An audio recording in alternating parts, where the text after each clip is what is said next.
Hello అండి. ఎలా ఉన్నారు అందరూ? నేను కూడా చాలా బాగున్నాను. అయితే ఫ్రెండ్స్, మా హస్బెండ్ యూట్యూబ్‌లో షార్ట్స్ అయ్యి చూస్తూ ఉండగా ఆయనకి యూట్యూబ్‌లో మధ్యలో ఒక షార్ట్ కనిపించిందంట. అందులో ఒక మొక్క కనిపించిందంట. అయితే ఆయనకి ఆ మొక్క చాలా బాగా నచ్చేసి ఎలాగైనా సరే ఆర్డర్ పెట్టేసుకున్నారనమాట. అయితే అది ఏ ఆన్‌లైన్ నుంచి వస్తుంది, దాని ట్రాకింగ్ ఏంటి, ఇదేమీ కూడా ఆయన ఆలోచించలేదనమాట ఇంకా.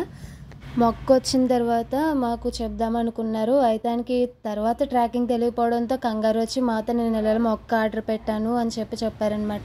ఇంకా ఫైనల్‌గా మొక్క అయితే డీటీడీసీ నుంచి వచ్చింది.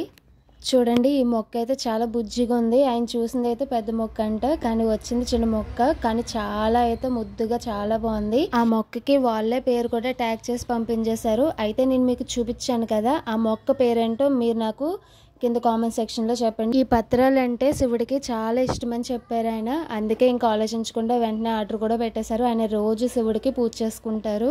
అయితే ఈ ఆకు వచ్చేసి అటు ఇటు ఒక ఆకు, మధ్యలో ఒక ఆకు, మళ్ళీ దానిపైన అటాచ్డ్గా అటు ఇటు ఒక ఆకు, మధ్యలో ఒక ఆకు, అలాగా 13 ఆకులు కలిపి ఒక ఆకు అనమాట. ఇది చాలా స్పెషల్గా ఉంది. దీనికి ముళ్ళు కూడా దిట్టంగా ఉన్నాయండో, గుచ్చుకుంటే ఇంకా అసలు మళ్ళీ వస్తుందో రాదో కూడా తెలియదు, అంతలా ఉన్నాయి. పిల్లల నుంచి మాత్రం ఇలాంటి మొక్కలు అనేవి చాలా దూరంగా ఉంచుకోవాలి. ఇప్పటికే ఈ మొక్క ఏంటో మీకు అర్థమైపోయి ఉంటుంది. ఇంకా ఫైనల్ గా దీని ప్రైస్ వచ్చేసి 500 పడిందంట.